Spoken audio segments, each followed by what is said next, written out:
प्रमुख पहलू कौन से हैं? तो जानते हैं, पहला देखिए, मन में स्पष्टता यानी कि उचित योजना के साथ, यानी कि clarity in the mind with proper plan. आप देखिए कि आपके मन में स्पष्टता होनी चाहिए, आपके दिमाग में स्पष्टता होनी चाहिए। स्पष्टता किस चीज़ की है? देखिए, मान लीजिए आप एग्जाम देने जा रहे हैं यूजी नेट के लिए। अब आपको पता ही है, आपके दिमाग में बिल्कुल क्लियर है, बिल्कुल स्पष्ट है कि क्या आपका सिलेबस है, क्या सिलेबस में आना है, किस हिसाब से पैटर्न आएगा एग्ज़ाम का, ऑफलाइन है ऑनलाइन है, कैसे आपको करना है। तो बिल्कुल आपके मन में स्पष्टता है, आपके दिमाग में स्पष्टता है। तो आपके मन में क्या है कि उचित प्लान भी है, आपके दिमाग में क्या है, उचित योजना भी है। आपको पता है कि देखिए कि यूजीसी नेट का एग्ज़ाम हर साल 2 बार होता है, तो 6 महीने मिलते हैं एक बार में। तो हमें कितनी तैयारी करनी है, कैसे तैयारी करनी है, क्या क्या पढ़ना है, कैसे पढ़ना है, तो सब कुछ आपके जो मन में या माइंड में क्या है, स्पष्ट होता है। तो वो होता है मन में स्पष्टता या दिमाग में स्पष्टता। यह है संचार के प्रमुख पहलू। दूसरी बात, आपको दूसरा एग्जाम्पल यहाँ पे देता हूँ कि आपने अगर किसी को मैसेज देना है, ठीक है, आपने किसी को मैसेज देना है, तो आपको पता है कि आपको उसको क्या समझाना है, किस हिसाब से समझाना है ना। तो वो है मन में स्पष्टता, दिमाग में स्पष्टता। अब आप किसी को कुछ चीज़ समझाओगे तो आपके दिमाग में स्पष्ट होगा ना कि मैं आपको इसको मैं ये बात समझाऊंगा, इसको मैं ऐसे करवाऊंगा, है ना, वो चीज़। संचार का उद्देश्य, देखिए दूसरी बात है पर्पस ऑफ कम्युनिकेशन। संचार का उद्देश्य क्या है? अगर आप किसी से कोई बात कर रहे हो, ठीक है, तो वो क्यों कर रहे हो, उसका उद्देश्य होता है, बिल्कुल, है ना। मैं ये लेक्चर बना रहा हूँ, क्यों बना रहा हूँ? कि ताकि आपको मैं संचार के बारे में बता सकूँ, ये संचार का उद्देश्य है। नेक्स्ट है संक्षेपण। संक्षेपण को इंग्लिश में कहते हैं समराइजेशन, यानी कि समराइज करना। समराइज का मतलब है कि जो आपने संचार किया है उसको समराइज करिए। आप देखिए कि आप जैसे कोई एनसीईआरटी की बुक पढ़ते हैं, चैप्टर के एंड में देखिए समरी लिखी होती है, ठीक है, सारणी। तो उसका मतलब क्या है कि जो आपने पूरे चैप्टर में पढ़ा है, तो एंड में आप देखिए कि आपने पूरे में पे क्या पढ़ा है। तो समराइजेशन क्या है, याद रखिए कि मान लीजिए आपने किसी को कोई चीज़ समझा दी है, तो उसको बिल्कुल एंड में समझाइए कि मैंने आपको ये समझाया है, तो आपको ये कैसा लगा, ठीक है। तो आपके दिमाग में बिल्कुल होना चाहिए कि मैं ये इसको समझाऊंगा और ये मैंने इसको समझा दिया, ठीक है। शिक्षण सहानुभूतिपूर्ण होना चाहिए। देखिए, शिक्षण सहानुभूतिपूर्ण बिल्कुल होना चाहिए। ये क्लासरूम कम्युनिकेशन की बात है यहाँ पे, ठीक है, ये क्लासरूम कम्युनिकेशन की बात हो रही है यहाँ पे, कक्षा संचार की। देखिए उसमें क्या है, शिक्षण सहानुभूतिपूर्ण होना चाहिए। जो शिक्षक है, जो टीचर है, सहानुभूतिपूर्ण हो। सहानुभूति का ये मतलब है कि मान लीजिए कि किसी को अगर शिक्षक क्लास में पढ़ा रहा है, कक्षा में अगर किसी को कोई चीज़ ना समझ में आए, वो से क्यों समझ नहीं आ रहा स्टूडेंट को, तो वो शिक्षक को समझना चाहिए, सहानुभूति रखनी चाहिए, है ना। नेक्स्ट है मूल्यांकन, यानी कि एवेल्यूशन। मूल्यांकन का मतलब है कि मूल्यांकन करना, ठीक है, एवेल्युएट करके देखना कि संचार के माध्यम से जो सीखा गया है वो कैसे है, कितना सीखा गया है, कितना समझा गया है, उसको एवेल्युएट करना। नेक्स्ट है मोटिवेशन, ठीक है। देखिए कक्षा संचार की बात हो रही है, बिल्कुल याम संचार की बात नहीं है, ये कक्षा संचार की बात है। तो यहाँ पे आपको मैं बता रहा हूँ, ये प्रेरणा के लिए, मोटिवेशन के लिए। कक्षा में देखिए क्या होता है कि संचार कैसे होता है, एक टीचर और स्टूडेंट के बीच में, इनके शिक्षक और विद्यार्थी के बीच में। अब देखिए शिक्षक को क्या करना चाहिए, हमेशा मोटिवेट करते रहना है स्टूडेंट को। जैसे मान लीजिए मैं आपको कहूँ कि आपको मोटिवेट करूँगा हमेशा ही कि आप इस बार जेआरएफ कर सकते हो, बिल्कुल थोड़े समय में भी स्मार्ट वर्क के ज़रिए अच्छी तैयारी कर सकते हो। तो मोटिवेशन से क्या होता है कि अगर आपके मन में कुछ भी डाउट हो, तो आपको मैं अगर ऐसे इस प्रकार से मोटिवेट करूं, आपको लगता है पहले ऐसा लगता था कि मेरा नेट हो नहीं पाएगा, अगर आपको मोटिवेट करता रहूं, अगर आप कोई मोटिवेशनल वीडियो भी देखोगे, तो आपको क्या होगा, प्रेरणा मिलेगी, तो इससे आप पहली बार में कर पाओगे। कई होते हैं ना, कई कहते हैं कि यार मैं पहली बार दे रहा हूँ, मेरे से एग्ज़ाम हो नहीं पाएगा। तो जब आप किसी और की वीडियो देखोगे जिसने पहली बार में नेट निकाला है, तो आपको उससे प्रेरणा मिलेगी, तो होता है मोटिवेशन। प्रयोग, एक्सपेरिमेंटेशन, ठीक है, संचार में प्रयोग करना बहुत ज़रूरी है, एक्सपेरिमेंट करना ज़रूरी है। एक्सपेरिमेंट का यहाँ पे ये मतलब है कि आप पहली बार एग्ज़ाम देने जा रहे हो, आप देखो, जाके दे के देखो, एक्सपेरिमेंट करके देखो कि आप कैसा आप पढ़ रहे हो। एक्सपेरिमेंट दो तरीके से, एक वो विद्यार्थी हैं जो बिल्कुल बिना पढ़े चले जाते हैं एग्ज़ाम देने के लिए, वो एक्सपेरिमेंट करते हैं कि क्या पता बिना पढ़े हो जाए। एक जाते हैं बिल्कुल तैयारी करके अच्छे से, तो वो भी एग्ज़ाम देते हैं, ठीक है, वो है एक्सपेरिमेंटेशन। एक शिक्षक का स्वयं मूल्यांकन, self assessment of a teacher. देखिए, शिक्षक का स्वयं मूल्यांकन का यहाँ पे यही मतलब है कि क्लास में अगर टीचर किसी बच्चे को पढ़ा रहा है, अगर उसे कुछ भी समझ में नहीं आ रहा, ठीक है, तो वो अपना मूल्यांकन करके देखेगा कि मैं अगर बच्चों को पढ़ा रहा हूँ वो उन्हें समझ में क्यों नहीं आ रहा। आप कोई भी वीडियो देखोगे या मेरी वीडियो देखोगे, जैसे अगर आपको कुछ समझ में ना आए तो मेरे को कमेंट बॉक्स में कहीं लिख के बताते हैं कि आप अच्छा पढ़ाते हैं या इसमें ये कमी थी, कुछ भी है। तो एक शिक्षक हमेशा ये देखेगा कि जो मैं बच्चों को पढ़ा रहा हूँ तो स्वयं मूल्यांकन करके देखिए कि कहाँ कमी रह रही है, कि ताकि वो उसे सही करे। यह है संचार के प्रमुख पहलू। नेक्स्ट हम करेंगे प्रभावी शिक्षण के लिए संचार कौशल, यानी कि 8C। आपको याद होगा मैंने 7C करवाया था पीछे, तो वो 7C बिल्कुल कम्युनिकेशन के लिए था। तो ये 8C यानी कि जो 8C हैं ये कक्षा संचार के लिए, सिंपल 7C है संचार के लिए, कम्युनिकेशन के लिए, 8C है कक्षा संचार के लिए, ठीक है, शिक्षण के कौशल के लिए, ठीक है। देखिए शिक्षण के कौशल के लिए 8C क्या है, देखिए विषय की सामग्री यानी कि कंटेंट ऑफ द सब्जेक्ट, इसे इंग्लिश में कहते हैं, पहला C है कंटेंट ऑफ द सब्जेक्ट, यानी कि विषय यानी कि कंटेंट। देखिए विषय की सामग्री कैसी है, यानी कि शिक्षण में देखिए ऐसा होता है कि जब क्लास में टीचर बच्चों को पढ़ाता है, आप कोई वीडियो देखते हो तो कंटेंट कैसा है वो देखना पड़ता है, ठीक है। आप कोई भी बुक लेते हो UGC नेट के लिए, आप उसमें कंटेंट देखोगे ना कि विषय कैसा है, आपकी UGC नेट के अकॉर्डिंग है कि नहीं। कई तो ऐसा करते हैं मार्केट से बुक ले लेते हैं पेपर 1 पेपर 2 की, उसी को पढ़ के चले जाते हैं, फिर कहते हैं हमारा नेट हुआ ही नहीं है।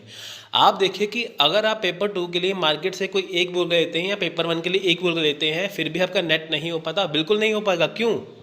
क्योंकि एक बुक पढ़ने से कभी नहीं होगा।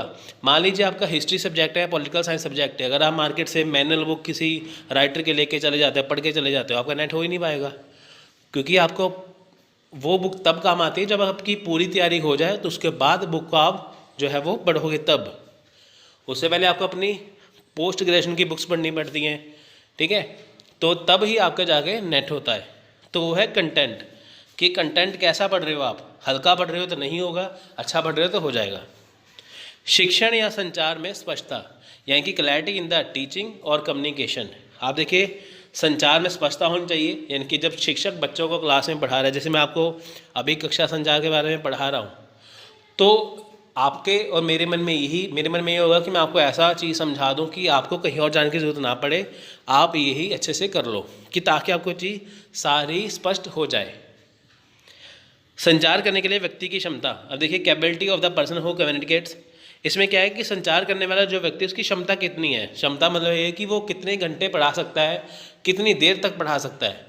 एक क्लास में टीचर देखिए जब पढ़ाते हैं तकरीबन 45 मिनट का जब लेक्चर होता है कॉलेज में या कहीं पे भी, तो 45 मिनट का जो लेक्चर है, वहाँ पे संचार करने वाला जो व्यक्ति है या स्टेज पे अगर कोई बोल रहा है, उसकी क्षमता होती है वो कितना बोल सकता है, कितनी देर तक बोल सकता है।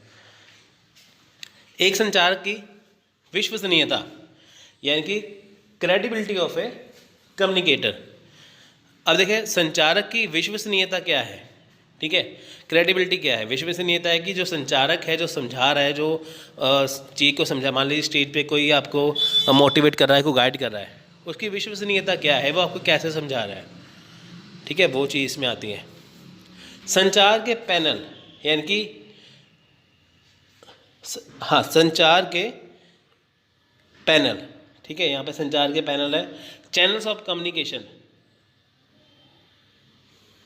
सॉरी संचार के चैनल है यहाँ पे, सॉरी मैं पैनल बोल रहा हूँ, यहाँ पे चैनल है। संचार के चैनल, यानी कि संचार के चैनल कौन से हैं, जैसे आप वीडियो देख रहे हो, ये संचार का चैनल है, ठीक है। उससे पहले अगर आप किसी कक्षा में बैठे हो तो वो टीचर आपको समझा रहा है, वो फेस टू फेस कम्युनिकेशन है, ठीक है।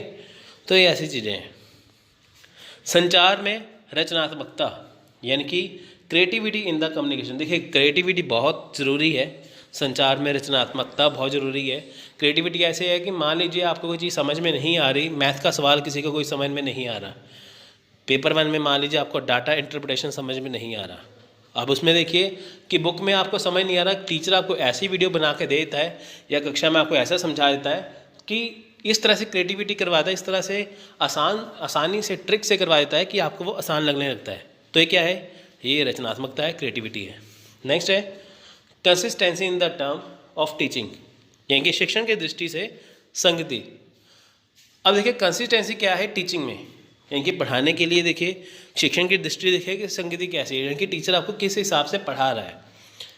नेक्स्ट है कंटिन्यूटी, यानी कि निरंतरता या नियमितता। देखिए संचार जो शिक्षण जो है वो लगातार चलने वाली प्रक्रिया है, संचार भी लगातार चलने वाली प्रक्रिया है। ऐसा तो है नहीं कि देखिए आप जो कोई वीडियो बनाते हैं या कोई कक्षा में पढ़ाते हैं बस वही पढ़ेंगे बच्चे, वो आगे पढ़ेंगे। देखिए आगे बच्चे पोस्ट ग्रेजुएशन करेंगे, वो भी तो यूजीसी नेट देंगे, तो ये क्या ही निरंतर चलता रहेगा। अब हम बात करेंगे प्रभावी संचार के आयाम की, यानी कि डायमेंशन ऑफ इफेक्टिव कम्युनिकेशन। यहाँ पे कुछ नहीं, यहाँ पे टीचर की फुल फॉर्म बताई गई है क्या है। देखिए टी से टैक्ट और है टेनेसिटी यानी कि टैक्ट, और तब ई से है उत्साह और ऊर्जा, एंथुसिज्म और एनर्जी।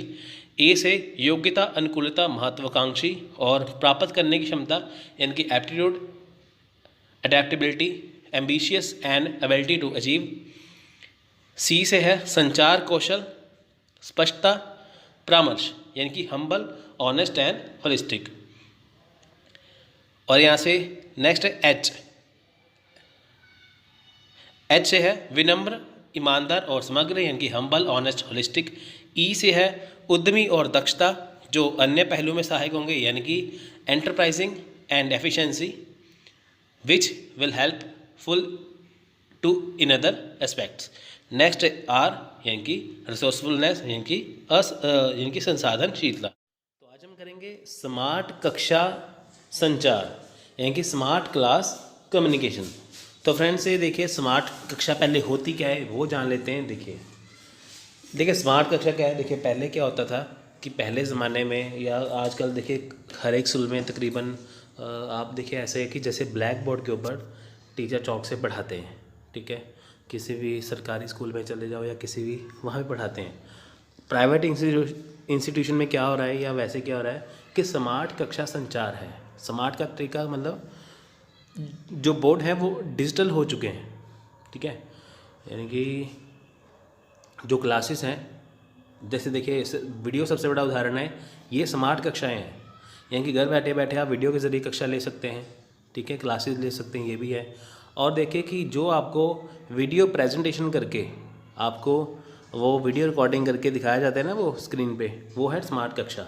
बस में संचार कैसे होता है वो देखते हैं। देखिए स्मार्ट कक्षा भारतीय शिक्षा परिदृश्य में शिक्षा का आधुनिक तरीका है जो छात्रों को बेहतर अवधारणा निर्माण, अवधारणा विस्तार, पढ़ने के कौशल में सुधार और शैक्षणिक उपलब्धि में मदद करके छात्रों को गुणवत्तापूर्ण शिक्षा प्रदान करता है। यानी कि स्मार्ट कक्षाएं कौन सी है, ये एक आधुनिक तरीका है। पुराना तरीका कौन सा था, ब्लैक बोर्ड पे लिखा चौक से, वो है पुराना तरीका। आधुनिक तरीका क्या है कि स्मार्ट कक्षा देखिए जैसे क्लास के अंदर वीडियो रिकॉर्ड, जैसे ऑनलाइन लेक्चर है, क्लास में मान लीजिए 50 बच्चे बैठे हैं, दिल्ली से जो टीचर है वो पढ़ा रहे हैं। अब उनका जो लेक्चर है वो कई स्कूलों में दिखाया जाएगा, तो वो है क्लास जो है स्मार्ट कक्षा। यानी कि टीचर एक ही जगह पे है पर इसको दिखाया अलग अलग जगह पे जा रहा है। या कोई अच्छे से चीज़ समझानी है तो स्क्रीन प्रेजेंटेशन के ऊपर वो दिखा देंगे स्क्रीन लगा के, ठीक है। दूसरी बात वो जो वीडियो है सबसे बड़ा उदाहरण है। जैसे आप मेरा वीडियो देख रहे हो, अगर आपको पसंद आई तो ठीक है, अगर नहीं पसंद आई तो कोई और वीडियो देखोगे। तो कहने का ये मतलब है कि यूट्यूब भी आजकल स्मार्ट कक्षा के लिए इतना ज़्यादा ज़रूरी और इतना ज़्यादा बेहतर हो गया कि आपको घर बैठे बैठे इंडिया के जो टॉप फैकल्टीज़ हैं उनसे पढ़ने का मौका मिलेगा, ठीक है। देखिए इस दिन में स्मार्ट स्कूल और स्मार्ट क्लास, कई संस्थान अपनी कक्षा को स्मार्ट और आधुनिक बना रहे हैं, वे स्मार्ट स्कूल पर काम कर रहे हैं। स्मार्ट का मतलब मैंने वही बताया ना कि टीचर अपने घर से अपने ऑफिस से लेक्चर देगा तो उसका लेक्चर आपको वहाँ पे दिखाई देगा, ठीक है। तो वह है स्मार्ट कक्षा। दूसरी बात ब्लैक बोर्ड की जगह पे आजकल क्या करते हैं, प्रेजेंटेशन, स्क्रीन प्रेजेंटेशन करते हैं, वो स्मार्ट कक्षा है। देखिए ई शिक्षण शिक्षा, ई का मतलब होता है इलेक्ट्रॉनिक। ई शिक्षण शिक्षा के क्षेत्र में क्रांतिकारी उत्पाद है, बिल्कुल सही है। कक्षा के लक्षण, देखिए कक्षाओं के लक्षण क्या हैं। सहयोगात्मक शिक्षा, देखिए इसमें क्या है, सहयोगात्मक सीखने की गतिविधियों में सहयोगी लेखन, समूह परियोजनाएं, संयुक्त समस्या समाधान, वाद विवाद और बहुत कुछ शामिल है। देखिए इसमें क्या है, सहयोगात्मक शिक्षा है ये, ठीक है। सहयोगात्मक शिक्षा का मतलब है कि यहाँ पे क्या है कि आपको सहयोग दिया जाएगा सीखने के लिए, यानी कि कोई भी छात्र सीखेगा उसको सहयोग दिया जाता है, ठीक है। सहयोग का, मान लीजिए कि अगर किसी को हिस्ट्री का कोई चैप्टर समझ नहीं आ रहा, ठीक है, तो स्मार्ट क्लास के जरिए उसको वही चैप्टर जो है प्रेजेंटेशन के रूप में समझाया जाएगा, दिखाया जाएगा, तो उसको वो जल्दी समझ में आ जाएगा। ठीक है, तो वो क्या है, वो सहयोगात्मक शिक्षा है, सहयोग करना पढ़ने में, कहीं भी दिक्कत आना सहयोग करना। ठीक है, इसमें क्या है, समूह परियोजनाएं हैं, संयुक्त समस्या समाधान, संयुक्त समस्या समाधान भी है। देखिए मान लीजिए कि आप ऑनलाइन क्लास ले रहे हो, अब आप कमेंट करो कि नीचे मेरे को ये चीज़ समझ में नहीं आई, ठीक है, तो अगर आपको मैं रिप्लाई ना कर पाऊँ तो आपको कोई ना कोई स्टूडेंट वहाँ पे रिप्लाई करेगा, या आप अगर ऑनलाइन कक्षा ले रहे हैं तो वहाँ पे फॉरम बना होता है, अगर आप वहाँ पे आप जाके अपना कोई क्वेश्चन पुट करते हो तो वहाँ पे उसका आपको आंसर मिल जाता है। तो ये क्या है, ये क्या है, सहयोगात्मक शिक्षा है।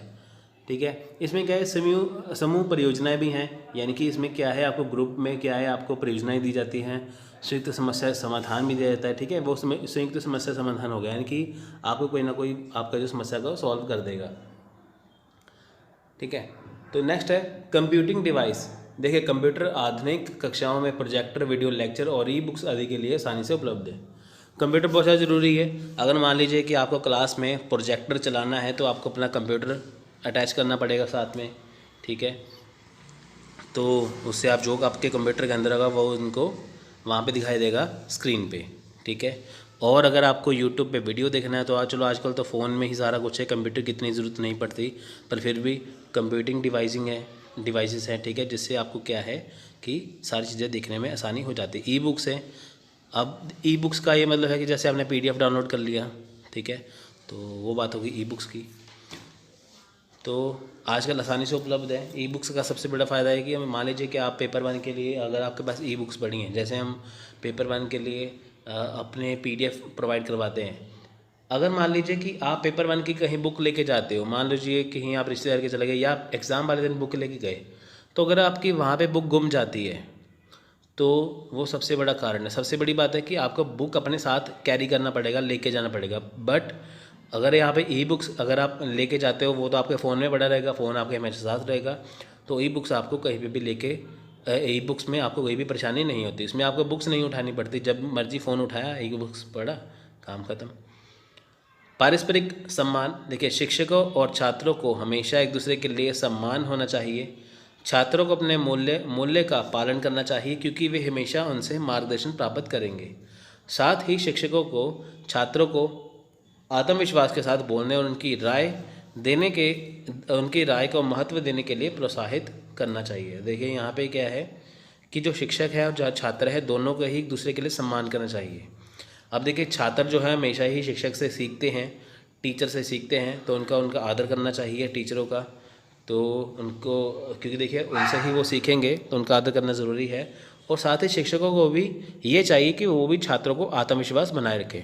बट देखिए आजकल क्या होता है, आप कोई भी वीडियो देख लो, अगर कोई भी टीचर अच्छा पढ़ा रहा है, अगर आप स्कूल की बात करो, अगर आप कॉलेज की बात करो, अगर आप यूनिवर्सिटी की बात करो, अगर आप ऑनलाइन बात करो, तो आप देखो कि मान लीजिए कहीं टीचर आपको पढ़ा रहा है, अगर आप उससे नॉलेज ले रहे हो, तो कई छात्र इतनी गलत कमेंटिंग कर देते हैं नीचे, ठीक है, या वो एहसान करके ऐसा करते हैं। देखिए मान लीजिए कि आप कहीं पे पेड क्लासेस ले रहे हैं, तो कुछ स्टूडेंट ऐसे होते हैं कि वो एहसान रखें कि हाँ हमने पैसे दिए हैं ऑनलाइन में तो हम क्लासेस ले रहे हैं, या ऑफलाइन में ऐसे होता है हम पैसे दे रहे हैं, हम पढ़ रहे हैं, तो वो एक एहसान करते हैं। तो ऐसी बात नहीं होनी चाहिए। तो देखिए शिक्षकों का अगर आप समझेंगे, उनके अगर बातों का अगर आप पालन करेंगे, तभी आप आगे बढ़ पाओगे, क्योंकि उनसे मार्गदर्शन आपको प्राप्त करना होगा। ठीक है, तो साथ ही शिक्षकों को चाहिए कि जैसे वो उनको आत्मविश्वास के साथ बोलने और उनकी राय को महत्व देने के लिए प्रोत्साहित करें। तो ये बातें दोनों के लिए लागू होती हैं। नेक्स्ट है मूल्यांकन। देखिए मूल्यांकन सबसे बड़ी बात है। नियमित मूल्यांकन शिक्षकों द्वारा किया जाता है। हालांकि विभिन्न विधियां जो परीक्षणों तक ही सीमित नहीं है, ये क्विज और पोल आयोजित करके कर सकते हैं। देखिए मूल्यांकन क्या है कि ज़रूरी नहीं है कि आपने मतलब कि जो नियमित कक्षाएं ली जाए तभी आपका जो मूल्यांकन होगा। जैसे जो क्विज़ कर सकते हैं, जैसे मान लीजिए अगर आपने जैसे मान लीजिए आपने पेपर 1 की पूरी तैयारी कर ली, ठीक है, तो ऐसा नहीं है कि मान लीजिए कि आप जहाँ पे पढ़ रहे हैं तो वही आपको टेस्ट लेंगे तभी आप पास हो पाएंगे। उसके अलावा आप कहीं पे भी कुछ भी क्वेश्चन सॉल्व करके देख सकते हैं, चाहे वो प्रीवियस ईयर के हो, चाहे आप कुछ भी हो करके देख सकते हैं। अगर आपके वो सॉल्व हो जाते हैं तो उससे आपका मूल्यांकन हो जाएगा कि हाँ आप कितने पानी में हैं या आप कितना आपने कर लिया है। स्टूडेंट सेंट्रिक, देखिए हमेशा जो स्टूडेंट सेंट्रिक यानी कि छात्र केंद्रित क्लासरूम के माहौल में स्टूडेंट की रुचि सबसे पहले, देखिए यहाँ पे क्या है, जो देखिए सबसे पहली बात है कि जो स्टडी होती है ना, पढ़ाई, वो स्टूडेंट सेंट्रिक होती है, यानी कि छात्र केंद्रित है। आप देखिए कि जो भी सिलेबस लगाया जाता है, चाहे वो क्लास के अंदर स्टूडेंट की ज़रूरतें हैं, जैसे मान लीजिए एक क्लास है, उसके अंदर स्टूडेंट को बैठने के लिए बेंच चाहिए, साथ में सामने ब्लैक बोर्ड होना चाहिए, ठीक है, चौक होना चाहिए, डस्टर होना चाहिए, अच्छी बिजली की व्यवस्था होनी चाहिए, और साथ में देखिए कि उसके बाद रोशनी की व्यवस्था होनी चाहिए। उसके बाद देखिए जैसे आजकल स्मार्ट क्लास जैसे मैं जैसे बात कर रहा हूँ तो वो होना चाहिए, क्योंकि देखिए कि स्टूडेंट की रुचि है। अब मान लीजिए कि स्टूडेंट को कोई चीज़ समझ में नहीं आ रही बुक्स में से, जैसे आज से देखिए कि 20-30 साल पहले होता था ना ऐसे, तो कोई चीज़ समझ नहीं आ रही तो शिक्षक क्या करता था कि बच्चों को अच्छे से समझाते थे। बट आजकल क्या है, अगर बच्चों को ना समझ में आए तो उनको रट्टा मारने की ज़रूरत नहीं है। उसमें क्या होगा कि उनको स्मार्ट कक्षा के ज़रिए पढ़ाया जाएगा कि ताकि उनको बेहतर समझ में आए। क्योंकि ये क्यों ज़रूरी है, देखिए ये इसलिए ज़रूरी है क्योंकि ये स्टूडेंट सेंट्रिक है या छात्र केंद्रित है। यानी कि छात्र केंद्रित वो चीज़ है जो छात्रों की इच्छा के अनुसार जो कक्षा को बनाते हैं या उनके ऊपर फोकस करते हैं, ठीक है। छात्र अपने अध्ययन की जिम्मेदारी लेते हैं। देखिए जैसे ही छात्रों को सक्रिय रूप से अपनी शिक्षा में भाग लेने के लिए प्रोत्साहित किया जाता है, वे अपने सीखने के लिए जिम्मेदार हो जाते हैं। देखिए पहली बात तो है कि छात्र अपने अध्ययन के लिए जिम्मेवारी लें। अब मान लीजिए कि आपको शिक्षक ने क्लास में पढ़ा दिया, या मान लीजिए कि आपने कोई ऑनलाइन स्टडी कर ली है, तो आपकी ड्यूटी बनती है कि आपको इसको रिवाइज़ करें, ठीक है, उसका अध्ययन करें। Practice makes a man perfect, जो एक कहावत है विलियम शेक्सपियर की, उसका ये मतलब है कि अगर आप प्रैक्टिस करते रहोगे तो आप परफेक्ट बन जाओगे। अगर मान लीजिए कि आप पेपर 1 आपको मुश्किल लगता है, पेपर 2 मुश्किल लगता है यूजीसी नेट के लिए, अगर आप वो अच्छे से करोगे, अध्ययन करोगे, उसको रिवीजन करोगे बार बार, तभी आप परफेक्ट बन पाओगे, तभी आपको वो चीज़ आ जाएगी। तो वो ये आपको ज़रूरी है। पूरी तरह से मल्टीमीडिया ऑडियो विजुअल क्लासरूम। आप देखिए ये मल्टीमीडिया ऑडियो विजुअल क्लासरूम क्या है, रुचि, प्रोजेक्टर और नए मल्टीमीडिया डिवाइस। देखिए इसमें मैं आपको सिंपल बताता हूँ। यहाँ पे क्या है कि यहाँ पे बताया गया है कि पूरी तरह से मल्टीमीडिया ऑडियो विजुअल, यानी कि जो क्लासरूम स्मार्ट क्लास जो है उसके अंदर क्या होगा कि जो आपको चीज़ पढ़ाई जाएगी वो आपको दिखाई भी देगी और आपको सुनाई भी देगी। यानी कि आपको जो स्क्रीन के ऊपर दिखाया जाएगा अंधेरा कर दिया जाएगा, ठीक है, आपका फोकस ताकि वहाँ पे रहे। तो उसके बाद देखिए फोकस आपका जब वहाँ पे रहेगा तो आपको वो चीज़ सुनाई भी देगी, दिखाई भी देगी, आप उससे कनेक्ट कर पाओगे अच्छे तरीके से। तो वो है ऑडियो विजुअल क्लासरूम, जहाँ पे आपको चीज़ दिखाई दे रही है। अपने अंडर कर लिया, पहले ये गवर्नमेंट के अंडर नहीं था, लेकिन बाद में ये सरकारी से कर दिया गया। और उन्होंने भारतीय बोर्ड कास्टिंग का संचालन किया, प्रसार भारती दूरदर्शन की बहन सेवा की स्थापना की। यहाँ पे देखिए सिस्टर सेवा इसे इंग्लिश में कहते हैं। तो इसका ये मतलब है, यहाँ पे जब रेडियो की शुरुआत होती है मुंबई और कलकत्ता में, यानी कि भारत में जब शुरुआत होती है, तो यहाँ पे धीरे धीरे ये सोचने जाने लगा कि हम क्या शुरू किया जाए कि जिसके बाद लोगों तक बातें जहाँ पे पहुँच पाए। देखिए प्रसार भारती, यहाँ पे प्रसाद लिख हो गया गलती से, तो यहाँ पे प्रसार भारती करिए। प्रसार भारती जो शुरू किया गया, ठीक है, ये दूरदर्शन के जैसा ही था लेकिन उससे थोड़ा सा अलग था। तो प्रसार भारती शुरू किया गया। 1936 में ब्रॉडकास्टिंग सर्विस को बदलकर ऑल इंडिया रेडियो कर दिया गया, यानी कि ब्रॉडकास्टिंग जो सर्विस थी उसको बदला गया, फिर से ऑल इंडिया रेडियो किया गया। 1957 में आकाशवाणी सूचना मंत्रालय के अधीन है और शिक्षा और मनोरंजन सेवाएं प्रदान करता है। यानी कि देखिए जो आकाशवाणी है, ठीक है, वो किसके अधीन है। देखिए रेडियो पे आकाशवाणी आती है ना, वो गवर्नमेंट के अंडर है। सबसे पहले क्या आया था, ठीक है, सबसे पहले आकाशवाणी नाम का एक चैनल बनाया गया था वहाँ पे रेडियो पे। तो जो सबसे पहले वहाँ पे इन्फॉर्मेशन बताई जाती है, ये सरकारी होता था पूरा। यानी कि 1957 में क्या हुआ, आकाशवाणी जो था, जो रेडियो में सबसे पहले चैनल था, वो सूचना मंत्रालय के अधीन किया गया। इसमें क्या होता था, इसमें शिक्षा के लिए और मनोरंजन के लिए यहाँ पे सेवाएं प्रदान होती थी, इन दोनों के लिए कार्य होता था। पहला प्रोग्राम 1923 में रेडियो क्लब ऑफ बॉम्बे द्वारा ब्रॉडकास्ट किया गया, ठीक है। आप देखिए कि 1927 में जब भारत में ये आता है, लेकिन उससे पहले जो पहला प्रोग्राम था 1923 में 23 में रेडियो क्लब ऑफ बॉम्बे द्वारा इसे ब्रॉडकास्ट किया गया। ठीक है, तो आप ये जानिए कि 1957 में आकाशवाणी इनके अधीन था। नेक्स्ट है विविध भारती। 2 अक्टूबर 1957 में आकाशवाणी की ज्वलंत भारतीय सेवाओं को लोकप्रिय और संगीत और मनोरंजन के लिए शुरू किया गया था। विविध भारती आकाशवाणी की सबसे प्रसिद्ध सेवाओं में से एक था। यानी देखिए जो विविध भारती था वो आकाशवाणी की ही सबसे प्रसिद्ध सेवा थी। इनका नाम मोटे तौर पर विविध भारतीय के रूप में अनुवादित है और इसे वाणिज्यिक प्रसारण सेवा के रूप में भी जाना जाता है। यह एयर नेटवर्क का व्यावसायिक रूप से सबसे सुलभ और यह मुंबई और अन्य बड़े शहरों में लोकप्रिय है।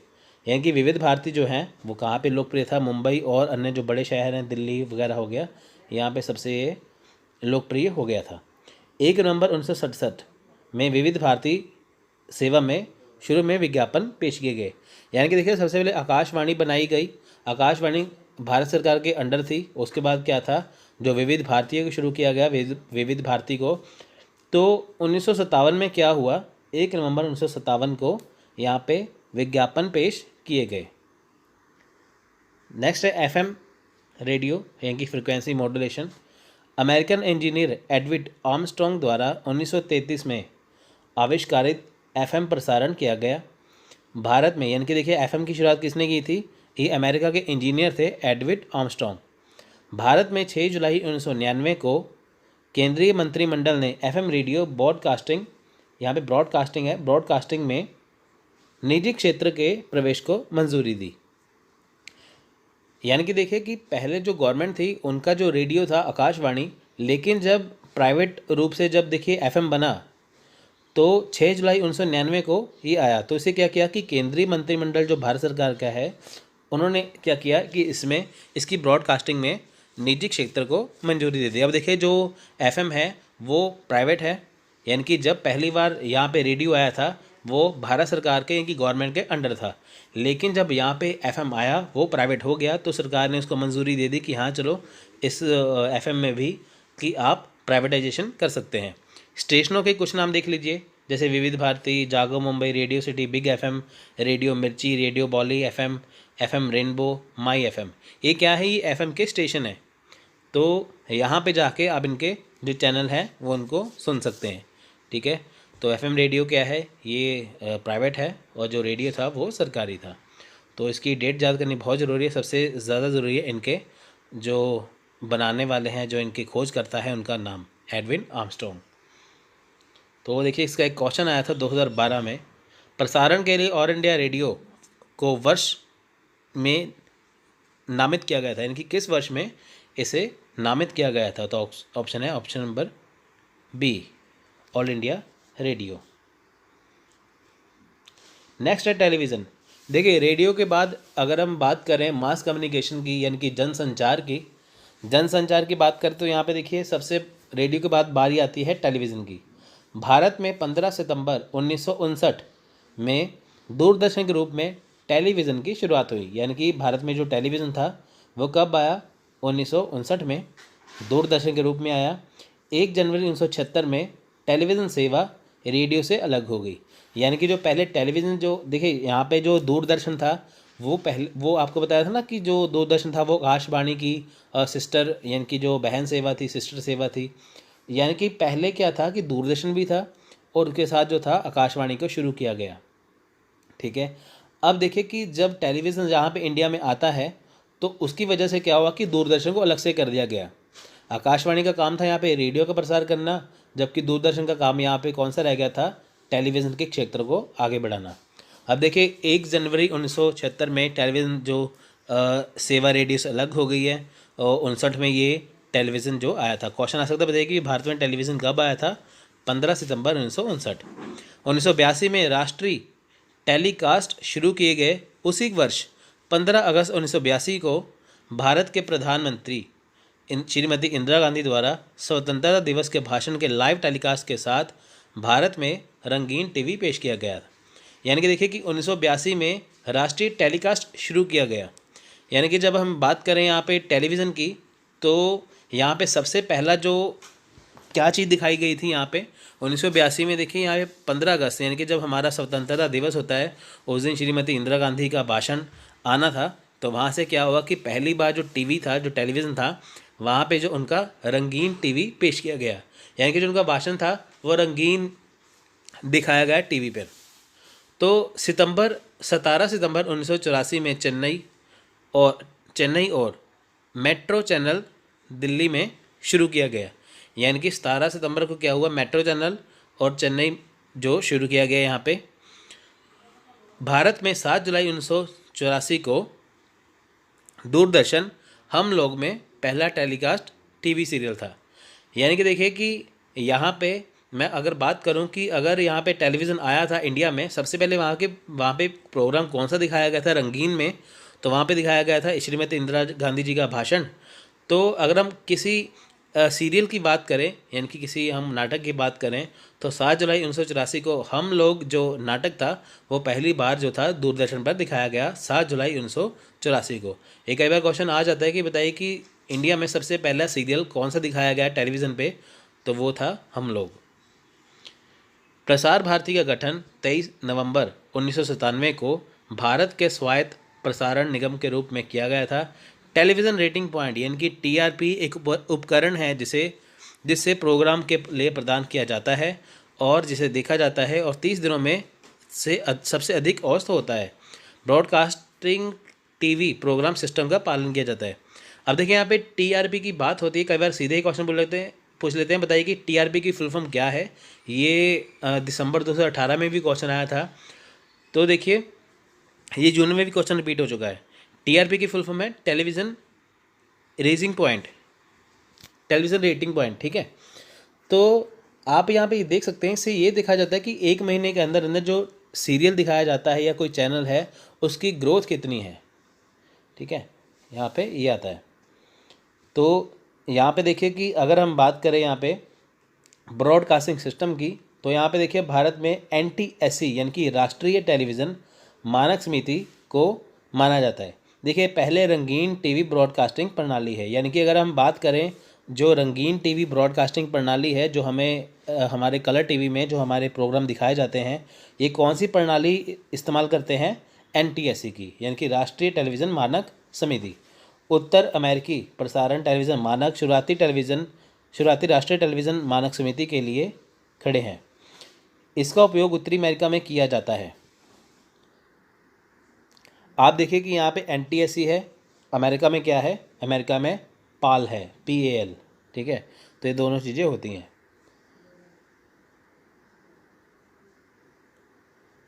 नहीं यहाँ पे हाँ देखिए NTSC का प्रयोग जो भारत में भी होता है और Brazil, Argentina, Paraguay, Uruguay, Taiwan, Japan, दक्षिण कोरिया, बर्मा, तो यहाँ पे भी NTSC का ही इस्तेमाल होता है। तो नेक्स्ट है PAL यानी कि फेज़ अल्टरनेटिंग लाइन।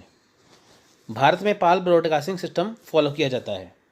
यानी कि अगर हम बात करें यहाँ पे कि जो NTSC है ये रंगीन ब्रॉडकास्टिंग प्रणाली है, ये भारत में नहीं है NTSC, ठीक है। ये कहाँ पे है, अमेरिका में, यानी कि अमेरिका में क्या है NTSC, PAL कहाँ पे है, यहाँ पे इंडिया में या भारत में। देखिए NTSC ब्रॉडकास्टिंग सिस्टम को ख़राब ट्रांसमिशन स्थितियों के तहत कलर टोन शिफ्टिंग सहित कई समस्याओं का सामना करना पड़ता है। यानी कि अगर हम बात करें कि NTSC इंडिया में लागू क्यों नहीं है, क्योंकि देखिए उसको कई सिस्टम जिसके ट्रांसमिशन है बहुत ख़राब हो जाते हैं, इस वजह से वो अमेरिका जैसे देशों में ही है, लेकिन भारत में क्या है, PAL है। जो यूरोप की भौगोलिक और मौसम संबंधी विशेषताओं को देखते हुए एक प्रमुख मुद्दा बन गया है। तो PAL और स्कैम को NTSC समस्या के लिए पेश किया गया था। यानी कि इंडिया में जब कलर टीवी की शुरुआत करनी थी तो यहाँ पे क्या हुआ कि NTSC लागू नहीं हो सका, यहाँ पे क्या किया, PAL को लाया गया। सिकम क्या है, फ्रेंच और एशियन प्रसारण टेलीविज़न मानक फ्रेंच सेक्शनल कपल में एक संस्मरण को संदर्भित करता है जो मेमोरी के साथ इलेक्ट्रॉनिक रंग प्रणाली के रूप में अनुवाद करता है। यहाँ पे देखिए सिकम क्या है, यहाँ पे क्या है कि जो रंग आते हैं, जो कलर आते हैं टीवी के, जो सीन कैसा है उसका कलर कैसा है, वो इसे संदर्भित करता है यहाँ पे। तो उसके कलर की एडजस्टमेंट यही करते हैं। ये एक एनालॉग रंग टेलीविज़न मानक है जो अन्य यूरोपीय, PAL और उत्तरी अमेरिका में NTSC है। तो इनकी क्या है, ये कलर सेट करने का तरीका है टीवी में सीकैम। दुनिया भर में एनटीएससी पाल सीकैम के उपयोग में 3 मुख्य एनालॉग सिस्टम थे। अब डिजिटल टेलीविज़न में दुनिया भर में उपयोग में आने वाली 4 मुख्य प्रणाली है, एटीएससी, डीवीबी, आईएसडीबी, डीटीएमबी। तो आपको एग्जाम में क्वेश्चन पूछेंगे, बताइए कि एटीएससी डीवीपी इनमें से क्या है।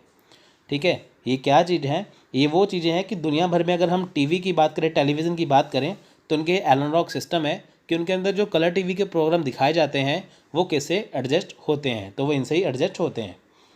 तो थोड़ी सी लैंग्वेज मुश्किल है, तो आपको मैं आसान भाषा में करा रहा हूँ कि ताकि आप इसे अच्छे से समझ में पाएँ।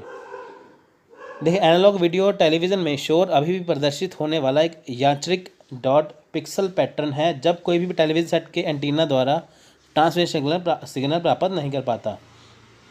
आप देखेंगे कि मान लीजिए कि टीवी में पहले क्या होता था कि अगर कोई प्रोग्राम नहीं दिखाया गया तो ऐसे डॉट डॉट से बने आते थे, तो वहाँ पे कुछ आवाज़ें आती थी पीछे से। तो ये क्या है कि ये एक सिग्नल ना प्राप्त होने की वजह से ऐसा होता था। चित्र पर रैंडम डॉट कवर जिसे स्नो कहा जाता है इलेक्ट्रॉनिक शोर का परिणाम है। यानी कि उससे क्या था, इलेक्ट्रॉनिक शोर होता था। इलेक्ट्रॉनिक शोर होने की वजह से क्या होता था कि स्क्रीन के ऊपर डॉट दिखाई देते थे। तो क्वेश्चन आ सकता है कि बताइए कि जो टीवी के ऊपर डॉट दिखाई देते हैं, साथ में आवाज़ आती है, उसे क्या कहते हैं, उसे स्नो कहते हैं। ठीक है, उसे कहते हैं स्नो। यानी कि टीवी पे कोई प्रोग्राम नहीं आ रहा, सिर्फ आपको डॉट डॉट दिखाई दे रहे हैं, तो वो है स्नो। तो क्वेश्चन आता है कि टीआरपी की फुल फॉर्म क्या है। ये जून 2012 में क्वेश्चन था। तो आंसर है यहाँ पे इसका आंसर गलत है, इसका आंसर ए बताया गया है, तो ऐसा नहीं है। इसका आंसर यहाँ पे डी आएगा, टेलीविज़न रेटिंग पॉइंट। ठीक है, नेक्स्ट क्वेश्चन है, टीवी दर्शकों द्वारा इस्तेमाल किया जाने वाला रेफरेंशियल फ्रेमिंग मीडिया को जोड़ता है। तो इसका आंसर है वास्तविकता। यानी कि जो टीवी पे दिखाया गया है उसका रेफरेंस जो है, ठीक है, यानी कि आपको जो टीवी में दिखाया जाता है आप उससे काफ़ी कुछ सीखते हो। ये जनसंचार का तरीका है। अगर आपको मान लीजिए वहाँ पे किसी फ्रीडम फाइटर की, किसी क्रांतिकारी की फिल्म दिखाई जाए, मूवी दिखाई जाए, तो आप उससे प्रेरित होंगे, तो आपको अच्छे अच्छे प्रोग्राम दिखाए जाएंगे। नेक्स्ट है सिनेमा। देखिए, दादा साहब फाल्के को भारतीय सिनेमा के पिता के रूप में जाना जाता है। दादा साहब फाल्के पुरस्कार को सिनेमा में जीवन काल योगदान के लिए 1969 में भारत सरकार द्वारा उनके सम्मान में स्थापित किया गया। तो सबसे बड़ा क्वेश्चन ये कि देखिए ये है कि 2019 में दादा साहब फाल्के अवार्ड जो है वो किसे दिया गया। तो उसका आंसर है श्री अमिताभ बच्चन। यानी कि अमिताभ बच्चन को देखिए अभी रिसेंटली 2019 में दादा साहब फाल्के जो अवार्ड मिला है, तो आपके पता होना चाहिए, क्वेश्चन एग्जाम में आ सकता है। बताइए कि अभी अभी 2019 में किसे जो है दादा साहब फाल्के अवार्ड दिया गया है, तो है अमिताभ बच्चन। अब देखिए इनकी शुरुआत कब हुई थी, 1969 में। क्यों हुई थी, जो दादा साहब फाल्के हैं, जो भारतीय सिनेमा के पिता है, उनके रूप में। देखिए सन 1913 में क्या हुआ था, देखिए भारत में पहली पूर्ण लंबाई वाली तस्वीर का यानी कि पिक्चर यानी कि फिल्म का निर्माण दादा साहब फाल्के द्वारा किया गया। यानी कि दादा साहब फाल्के जो है ये भारतीय सिनेमा के पिता हैं, जिन्होंने सन 1913 में राजा हरिश्चंद्र नाम की फ़िल्म बनाई थी, मूवी बनाई थी, जो एक मराठी मूक फिल्म थी। यानी कि मराठी भाषा में थी, लेकिन मूक फिल्म थी। मूक का मतलब होता है जिसमें आवाज़ नहीं होती, यानी कि साइलेंट मूवी थी ये, जिसका नाम था राजा हरिश्चंद्र, जिसे बनाया था दादा साहब फाल्के ने, जिसे भारतीय सिनेमा के पिता कहते हैं। तो उनके नाम से अवार्ड जो शुरू होता है 1969 में। नेक्स्ट है, देखिए आलम आरा 14 मार्च 1931 को पहली भारतीय साउंड फिल्म थी। यानी कि देखिए सबसे पहली बोलती फिल्म कौन थी, आलम आरा 1931 में। सूचना और प्रसारण मंत्रालय द्वारा प्रस्तुत भारत के पहले राष्ट्रीय फिल्म पुरस्कार को वर्ष 1953 में सेंसर द्वारा सर्वश्रेष्ठ भारतीय सिनेमा के लिए सम्मानित किया गया। समारोह 10 अक्टूबर 1954 को विज्ञान भवन नई दिल्ली में हुआ और पुरस्कार तत्कालीन राष्ट्रपति डॉक्टर राजेंद्र प्रसाद द्वारा दिया गया। ठीक है, यानी कि देखिए उस समय जो राष्ट्रपति थे डॉक्टर राजेंद्र प्रसाद, तो उन्होंने देखिए कि सबसे पहले क्या हुआ कि जो सूचना और प्रसारण मंत्रालय है, ठीक है, उन्होंने प्रस्तुत किया पहला भारत का राष्ट्रीय फिल्म पुरस्कार। यानी कि जब भारत में देखिए फिल्म पुरस्कार जो आजकल देखिए अवार्ड शो होते हैं ना ऐसे, तो सबसे पहले जो फिल्म पुरस्कार था वो किसने शुरू किया था, 1953 में शुरू हुआ था सेंसर बोर्ड द्वारा। तो 10 अक्टूबर 1954 में विज्ञान भवन नई दिल्ली में इसे डॉक्टर राजेंद्र प्रसाद ने भी किया। यानी कि सबसे पहले देखिए कि सेंसर बोर्ड लेके आए, यानी कि सूचना प्रसारण मंत्रालय लेके आए। तो 1954 में सबसे पहले राजेंद्र प्रसाद ने इनका विज्ञान भवन जो दिल्ली है वहाँ पे इसका उद्घाटन किया। 2014 में देखिए शशि कपूर, 2015 में मनोज कुमार, 2016 में काशीना थोनी, विश्वनाथ ये तेलुगु हैं, इनके लिए दादा साहब फाल्के पुरस्कार भारतीय सिनेमा विकास में उत्कृष्ट योगदान के लिए दिया गया। ठीक है। अब 2019 में किसे मिला है? अमिताभ बच्चन को। तो आप ये याद रखिएगा। न्यूज़पेपर और न्यूज़ एजेंसी ये एक ऐसी चीज़ें हैं जहाँ से जनसंचार होता है, यानी कि कहने का मतलब ये है कि न्यूज़पेपर और न्यूज़ एजेंसी क्या करते हैं कि जनसंचार यानी कि ज़्यादा से ज़्यादा लोगों तक बातें पहुँचाते हैं। आप ये देखिए कि अगर आपको देश विदेश के बारे में जानना है, यानी कि आप अपने घर पे बैठे हैं, आपको जानना है कि बताइए कि पूरे इंडिया में क्या हो रहा है, पूरे वर्ल्ड में क्या हो रहा है, तो उसके लिए आपको वहाँ पे जाने की ज़रूरत नहीं पड़ेगी। वो आपको सब कुछ अखबार यानी कि न्यूज़पेपर और न्यूज़ एजेंसी के ज़रिए पता चल जाएगा। अगर आप खबरें देखते हैं, अगर आप कोई न्यूज़पेपर पढ़ते हैं, तो आपको उसमें पता चल जाएगा। हम कह सकते हैं ना अपने घर पे बैठ के आज दिल्ली में ये हुआ, आज पंजाब में ये हुआ, आज भारत में ये हुआ, आज अमेरिका में ये हुआ, तो किससे पता चलेगा? हम तो वहाँ पे गए नहीं, हमें पता चला न्यूज़पेपर से।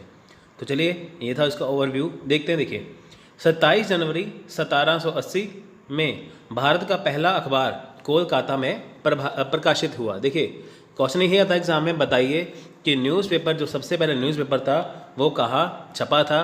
तो वो छपा था कोलकाता में। यह इंग्लैंड में बंगाल गजट प्रकाशित जे हिक्की। देखिए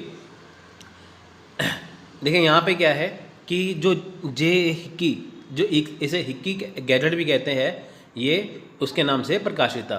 तो कन्फ्यूज़न कुछ नहीं है। देखिए सबसे पहले अखबार जो छपा था उसका नाम था, उसे हिक्की गैजेट के नाम से भी जानते हैं, यानी कि सबसे पहला भारत में जो अखबार छपा था वो कलकत्ता में छपा था, तो उसे हिक्की गैजेट के नाम से जाना जाता है। आप यही याद रखिए।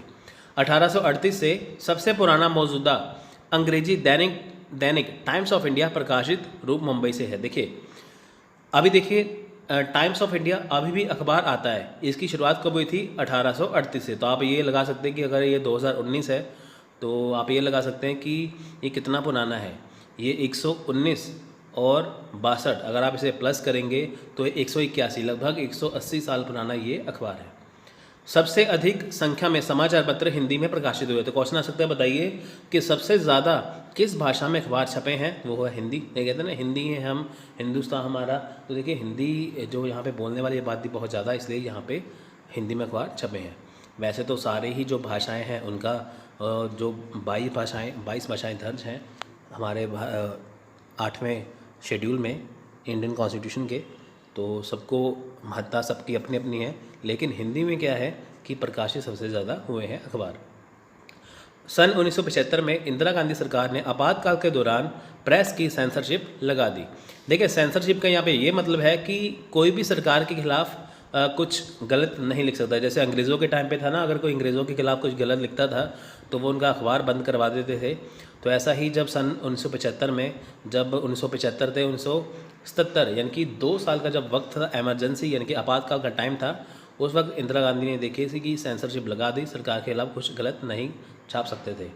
हिंदुस्तान समाचार 1948 में स्थापित किया गया था और यह भारत की एक बहुभाषीय समाचार एजेंसी है जिसने सभी प्रमुख भाषाओं में समाचार फोटोग्राफ जारी किए। देखिए हिंदुस्तान जो समाचार है वो 1948 में छपा। यह भारत की बहुभाषीय समाचार एजेंसी है, यानी कि ये कई भाषाओं में अखबार छापती हैं हिंदुस्तान समाचार। इसने देखिए प्रमुख भाषाओं में क्या है समाचार में, फोटोग्राफ, यानी कि अगर आप कोई खबर पढ़ते हैं तो उसके ऊपर जो फोटो लगा होता है वो किसने शुरुआत की थी? हिंदू समाचार ने। पहले क्या था? पहले ऐसा कुछ नहीं था, तो पहले सिर्फ खबरें छपती थी। तो बाद में क्या हुआ, 1948 में हिंदू समाचार ने साथ में फोटोग्राफ्स जो थे वो छापने शुरू कर दिए। पीत पत्रकारिता से तात्पर्य है अखबार के मालिकों ने लाखों अखबार बेचने के लिए कॉमेडी, रोमांस और अतिशयोक्ति का इस्तेमाल किया। देखिए यहाँ पे क्या है कि पीत पत्रकारिता यहाँ पे आ जाती है, ठीक है। तो यहाँ पे देखिए इसका सिंपल सा ये मतलब बनता है कि अखबारों में तो हम नॉलेज तो लेते ही हैं, लेकिन एंटरटेनमेंट के लिए, इनके मनोरंजन के लिए क्या है, वहाँ पे अखबारों में चुटकुले छपने शुरू हो गए, जैसे आज भी छपते हैं। रोमांस और अतिशयोक्ति, इनकी कई चीज़ें ऐसी इस्तेमाल होने लगी जिसे हर एक वर्ग का जो बंदा है, जो व्यक्ति है, वो साथ में इनके साथ जुड़ने लग गया, ठीक है। अब देखिए उसमें अगर कॉमेडी है तो जिसने ये देखना हो, अखबार पढ़ने में रुचि ना हो खबरों में, तो वो ये पढ़ेगा, उसको धीरे धीरे इसकी आदत बन जाएगी, है ना। तो सॉरी, नेक्स्ट है देखिए, एक ऐसी शैली जो जानी मानी पत्रकारिता बन गई। देखिए बाद में ये क्या एक रिवाज बन गया, यानी कि इसको इस बीच में शामिल कर ही दिया गया। तो ऐसा नहीं है कि यानी कि ये थोड़े समय के लिए था, तो बाद में कॉमेडी वगैरह को ये शामिल पूर्ण रूप से इसमें किया गया। ठीक है फ्रेंड्स। तो देखिए इसके बाद यहाँ पे येलो प्रेस भी कहा जाता है, जैसे इसे येलो प्रेस भी कहते हैं।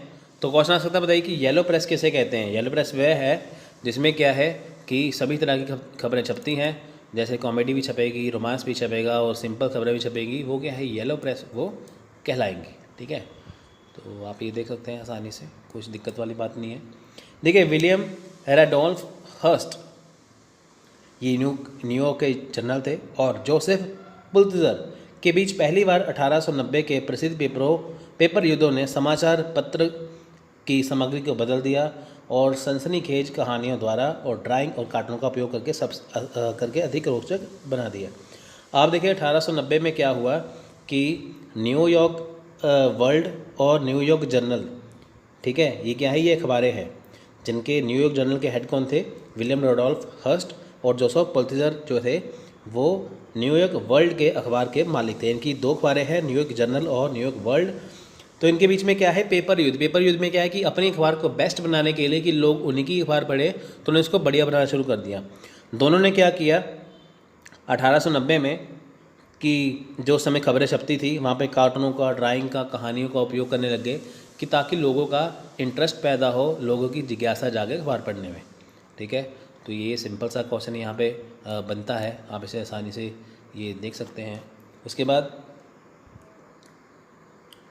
माखनलाल चतुर्वेदी राष्ट्रीय पत्रकारिता और संचार विश्वविद्यालय MCN UJC भोपाल में सार्वजनिक विश्वविद्यालय है। भारत में मध्य प्रदेश की स्थापना 1932 में हुई थी। यह पत्रकारिता और जनसंचार के लिए भारत का पहला विश्वविद्यालय बना। देखिए कितना इंपॉर्टेंट है कि मध्य प्रदेश कब बना था 1932 में, और पत्रकारिता और जनसंचार के लिए भारत का पहला विश्वविद्यालय था। तो बहुत इंपॉर्टेंट क्वेश्चन एग्जाम में ये आ सकता है, 99% चांस है, तो आप इसे देखिए। MJK mass communication research centre यानी कि MCRC जामिया मिलिया इस्लामिया नई दिल्ली में है। ठीक है, तो ये कौन सी है, ये कम्युनिकेशन रिसर्च सेंटर है। कलकत्ता विश्वविद्यालय ये कोलकाता में है। संचार दर्शन के रूप में संदर्भित करता है और जो व्यक्ति और समुदाय के बीच के संबंध को उजागर करता है। देखिए संचार क्या है, दर्शन के रूप में संदर्भित करता है। दर्शन क्या है कि किसी चीज़ को समझना। देखिए मान लीजिए कि व्यक्ति, ये क्या है, व्यक्ति और समुदाय के बीच संबंध, यानी कि देखिए कि कोई व्यक्ति है, अब उसका समुदाय, अगर मैं यहाँ पे राज्य की बात करता हूँ, किसी राज्य की, अब देखिए कि किसी व्यक्ति का अपने राज्य के प्रति क्या कर्तव्य हैं, तो कैसे पता चलेगा, अगर हम इस अखबार में कुछ जुड़ी ऐसी खबरें पढ़ लें तो पता चलेगा ना उससे। यानी कि एक व्यक्ति किसी समुदाय के साथ जुड़ा है, यानी कि मान लीजिए कोई व्यक्ति है वो बीजेपी के साथ जुड़ा है, वो कांग्रेस के साथ जुड़ा है, या किसी अदर पॉलिटिकल पार्टी के साथ जुड़ा हुआ है, यानी कि एक व्यक्ति किसी समुदाय के साथ जुड़ा है। अब उसके बीच में संबंध क्या है, हम पढ़ते हैं ना कि ये मंत्री कांग्रेस का है, ये मंत्री बीजेपी का है, ये मंत्री वो है, ये मंत्री ये है, तो हम ये पढ़ते हैं ये मंत्री है। जब जैसे आप अखबार पर देखेंगे यहाँ पे लिखा होगा ये जैसे मान लीजिए अरविंद केजरीवाल दिल्ली के जो मुख्यमंत्री, साथ में लिखा होगा आप, तो ये क्या है, एक उनका नाम, एक उनका पद और एक उनका पार्टी का नाम। तो उनका उनसे क्या संबंध है कि वो अपनी पार्टी की क्या है, मुखिया हैं। तो ये बताते हैं कि व्यक्ति और बीच में क्या संबंध है। ठीक है, आपको मैं एग्जांपल दे रहा हूँ, हालांकि मैं दिल्ली की एग्जांपल दे रहा हूँ, तो ऐसा नहीं कि मैं दिल्ली में ही हूँ, मैं पंजाब से हूँ, तो वैसे ही जस्ट आपको मैंने एग्जांपल देने के लिए ये बोला है। ठीक है फ्रेंड्स, तो चलिए नेक्स्ट करते हैं। देखिए येलो जर्नलिज्म का शब्द का क्या तात्पर्य है, ये दिसंबर 2014 से क्वेश्चन आया था। ठीक है, बहुत ज़्यादा इंपॉर्टेंट है, देखिए ये वाला। तो इसका आंसर है बी, पाठकों और दर्शकों को आकर्षित करने के लिए सनसनीखेज और अतिशयोक्ति। जैसे मैंने आपको ऊपर बताया ना कि वो कॉमेडी का इस्तेमाल करने लग गए, वो कुछ करने लग गए। आप देखिए इसका क्वेश्चन भी आ चुका है। ठीक है, आप देख सकते हैं कि इसकी कितनी ज़्यादा यहाँ पे इम्पोर्टेंस है। ठीक है, तो ठीक है फ्रेंड्स, अब देखिए येलो का मतलब क्या है। आप देखिए कि येलो कलर है, आप देखिए स्कूल की बसें हैं वो भी येलो कलर की होती हैं। येलो इसलिए होता है देखिए फ्रेंड्स कि येलो कलर ना अपने आप हमें आकर्षित करता है। अगर आप सीधा भी देख रहे हो लेकिन आप पे साइड पे येलो कलर हो तो आपको वो वैसे ही दिख जाएगा। ठीक है, नेक्स्ट प्रश्न है, अगला प्रश्न, संचार माध्यमों जैसे कि कंप्यूटर, टेली शॉपिंग, इंटरनेट और मोबाइल, ठीक है, टेली शॉपिंग यहाँ पे अगर शिपिंग लिखा हुआ है, मोबाइल टेलीफोनी के माध्यम से न्यू मीडिया के रूप में जाना जाता है। दिसंबर 2013 का क्वेश्चन था, तो इसका आंसर ऑप्शन नंबर बी, यानी कि इंटरेक्टिव संचार। यानी कि अगर हम टेली शॉपिंग करते हैं, ठीक है, कंप्यूटर के ज़रिए, मोबाइल के ज़रिए अगर हम शॉपिंग करते हैं तो वो क्या है, वो इंटरेक्टिव संचार है, इंटरेक्टिव कम्युनिकेशन है। आप देखिए, अगर आप मार्केट से कोई चीज़ लेने जाते हैं, मान लीजिए कि आप यूजीसी नेट की मार्केट से बुक लेने गए, उसकी आपको अलग जो उसके लिए आपको अलग मन में होगा, लेकिन आप वही जो बुक है अमेज़ॉन से ऑर्डर करते हैं, फ्लिपकार्ट या कहीं से भी ऑर्डर कर देते हैं, ऑनलाइन शॉपिंग कर लेते हैं, ठीक है, कैश ऑन डिलीवरी पे, तो क्या है, आपको ये होगा ना कि पहले मैं बाज़ार जाऊंगा, ये खरीदूंगा, कितना खर्चा आ जाएगा, लेकिन आपको वहाँ पे सस्ते में मिल रहा है, वो भी घर बैठे बैठे। तो ये क्या है, ये इंटरेक्टिव संचार है, कम्युनिकेशन है, ठीक है। तो क्वेश्चन एग्जाम में आता है, बार बार आ सकता है, तो आप इसे ध्यान से देखिएगा। तो देखिए नेक्स्ट है पोस्टल नेटवर्क। देखिए पोस्टल नेटवर्क, आजकल जो पोस्टल है वो आजकल ऑनलाइन कर दिए गए हैं, ठीक है। जब से मेक इन इंडिया शुरू हुआ है, या जब से देखिए डिजिटलाइजेशन शुरू हुआ है, तब से क्या है कि सभी काम ऑनलाइन शुरू हो चुके हैं। तो पोस्टल जो है, जिसको लोग पहले करते थे ना कि आप पोस्ट डाल दें तो उसके ऊपर इतना नहीं था। तो देखिए पोस्टल नेटवर्क क्या है कि पूरे इंडिया में अगर सरकारी काम जो है वो पोस्टल नेटवर्क के ज़रिए होता है। 1837 में भारत में आधुनिक डाक सेवा शुरुआत हुई, ठीक है। 1854 में या 1854 में पहला डाक टिकट जारी किया गया था, ठीक है। ये क्वेश्चन बहुत इंपॉर्टेंट है, तभी मैंने आपको लिख के बताया यहाँ पे। 1911 में एयर मेल सेवा शुरू की गई। एयर मेल का मतलब होता है कि जैसे मान लीजिए कि आप पंजाब में हो तो आपने तमिलनाडु में कोई चिट्ठी भेजनी है, तो वो एयर मेल सेवा शुरू कर दी उन्होंने।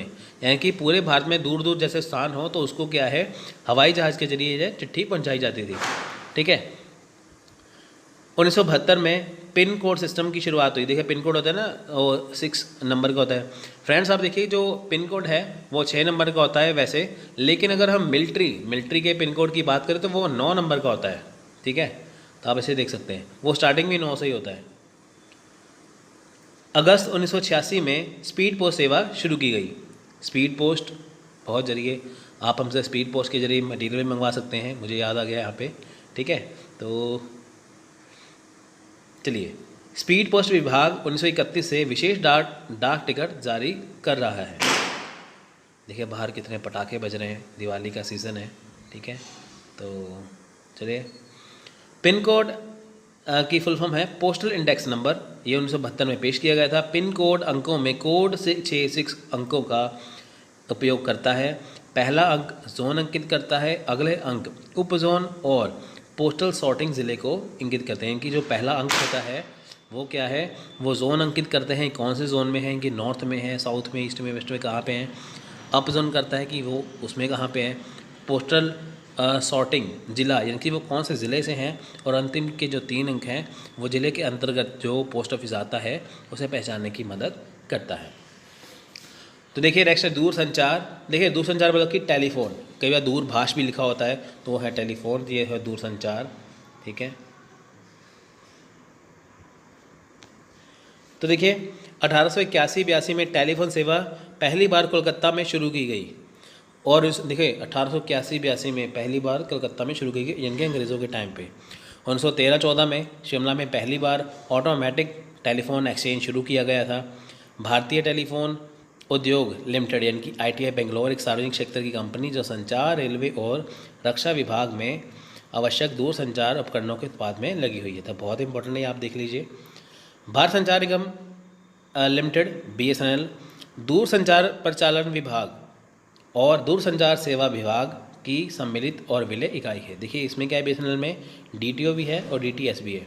इसे 1 अक्टूबर 2000 को लॉन्च किया गया। देखिए फ्रेंड्स, जैसे मान लीजिए कि आपके पास कोई भी टेलीफोन है, चाहे वो किसी भी कंपनी का हो, एयरटेल हो, जियो हो, आइडिया, कुछ भी हो, चाहे BSNL का ही हो, आपका जो हर कॉल है, हम कहते हैं ना कॉल की रिकॉर्डिंग हो रही है, आपका हर कॉल अगर हमारे भारत से कोई भी कॉल करेगा किसी भी नंबर से, किसी भी नेटवर्क से, तो वो जो कॉल है वो BSNL यानी कि भारतीय संचार निगम लिमिटेड से होके जाती है।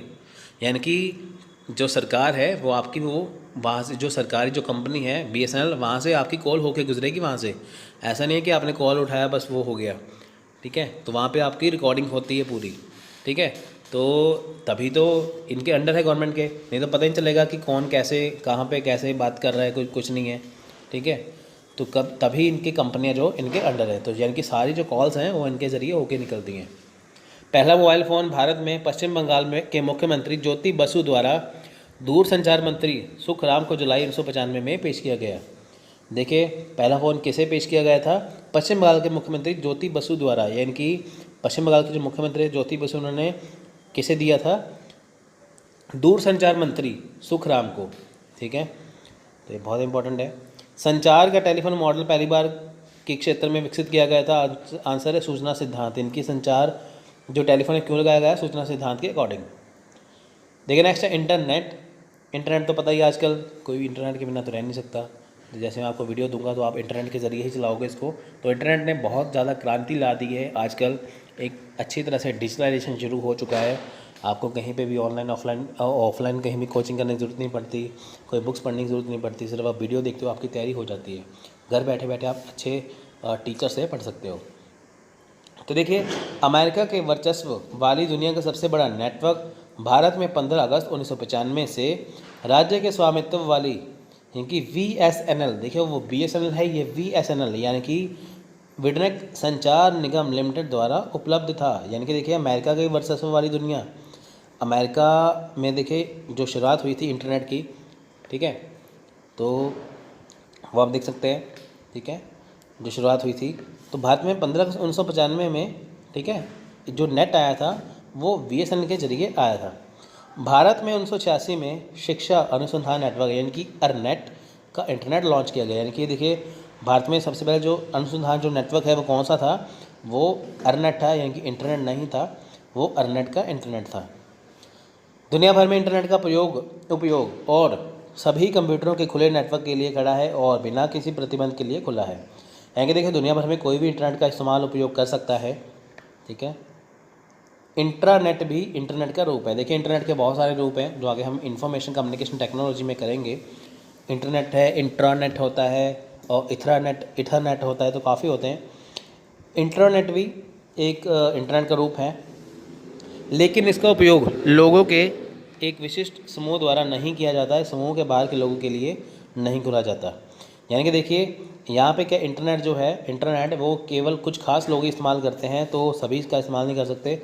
सभी लोग इसका इस्तेमाल करेंगे इंटरनेट का कौन उपयोग करेगा? जो कुछ खास लोग हैं।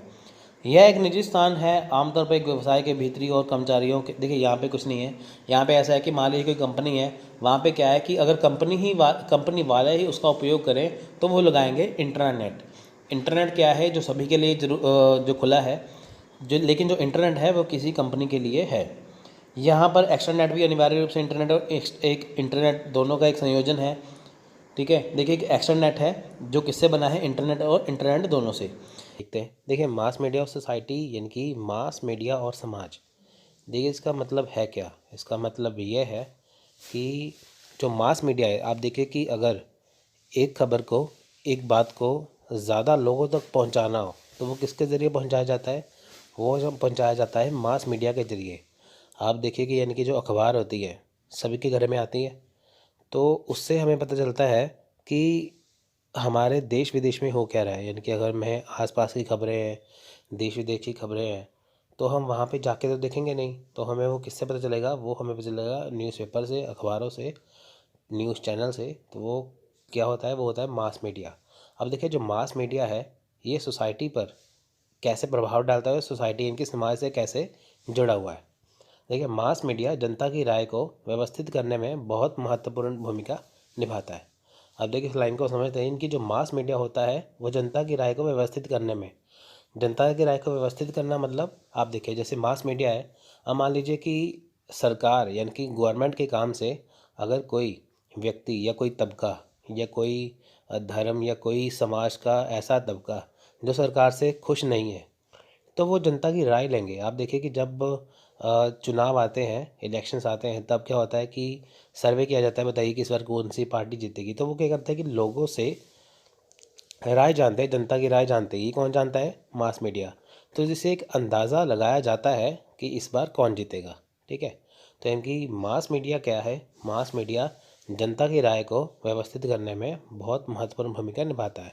और दूसरी बात, अगर सरकार ने मान लीजिए कि लोगों के भले के लिए कुछ काम करना हो तो वो स्कीम लॉन्च करती है। तो स्कीम वो कहाँ छपती है? वो कहाँ पे आएगी? अखबारों में और न्यूज़ चैनल पे, ठीक है, तभी तो लोगों को पता चलेगा। तो ये क्या है? मास मीडिया एक ज़रिया है समाज में लोगों से के साथ कनेक्टिविटी करने का, ठीक है, लोगों के साथ जुड़ने का। लाखों लोग अपने खाली समय में टीवी देखते हैं और समाचार पत्र पढ़ते हैं। यानी कि देखिए कि लाखों लोग जो हैं वो खाली समय में क्या करते हैं? टीवी देखते हैं। वैसे आजकल टीवी तो कोई इतना कम ही देखते हैं, मोबाइल ज़्यादा देखते हैं, यूट्यूब ज़्यादा देखते हैं जिसमें खबरें मिलती हैं, ठीक है, और समाचार पत्र पढ़ते हैं। तो इससे क्या है कि जो हमें मास मीडिया द्वारा दिया जा रहा है समाज की खबरें, वो हमें मिलती है। अब देखिए मास मीडिया के जरिए क्या है कि समाज में हमारे हो क्या रहा है उसके बारे में पता चलता है। अधिकांश लोग भूमिगत में या लंच ब्रेक के दौरान अधिकांश लोग क्या कहते हैं, लंच ब्रेक के दौरान अखबार के बिना नहीं रह सकते। अब देखिए है क्या कि अधिकांश जो लोग हैं वो क्या करते हैं कि जब लंच ब्रेक होता है उनका, जब वो काम करते हैं या लंच टाइम में, वो अखबार पढ़ते हैं। वैसे अखबार पढ़ने का टाइम होता है सुबह का, लेकिन क्या होता है कि दोपहर को भी पढ़ते हैं, ठीक है, कि ताकि कुछ नया सीखने को मिले।